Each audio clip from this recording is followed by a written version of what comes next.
Me Swapnil Laxman Sakhare, peoples for animals Ahmednagar संस्था व्यवस्थापक. आज गेली 8 वर्षे झाली आमची संस्था अहमदनगर जिल्ह्यामध्ये कार्य करते या मुक्या, भटक्या, बेसहारा पशुपक्ष्यांसाठी. आमचं जे काम आहे त्याचा मेन उद्देश हा आहे का जे रस्त्यावरील भटके प्राणी आहेत, जे संकटामध्ये आहेत, जे आजारी आहेत, जखमी प्राणी आहेत, आम्ही त्यांना हॉस्पिटलमध्ये इथे ॲडमिट वगैरे करतो. त्यांना औषधोपचार, त्यांची जी सेवा आहे ती करतो. त्यांना इथं पशुनिवारा जो गृह आहे ते आम्ही इथं उपलब्ध करून देतो. या साईडला आमच्याकडे कॅट शेल्टर आहे, डॉग शेल्टर आहे आणि काऊ शेल्टर आहे.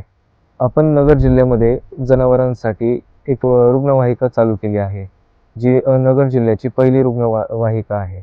जर तुम्हाला कुठेही असा एखादा कुठलाही प्राणी आढळला की जो संकटामध्ये आहे तर तुम्ही आम्हाला कळू शकता. आम्ही 24/7 त्याच्यासाठी आम्ही सेवा देतो. या पशुनिवारगृहामधील जखमी आजारी गायींना आपण चारा, त्यांच्यासाठी मेडिसिन वगैरे आहेत, तर मग त्याच्यासाठी तुम्ही आम्हाला हेल्प करू शकता, जेणेकरून आम्ही अजूनही काम नगर जिल्ह्यासाठी चांगल्या प्रकारे करू शकतो. तुमचा एक फोन कॉल या प्राण्याचा जीव वाचवेल. धन्यवाद.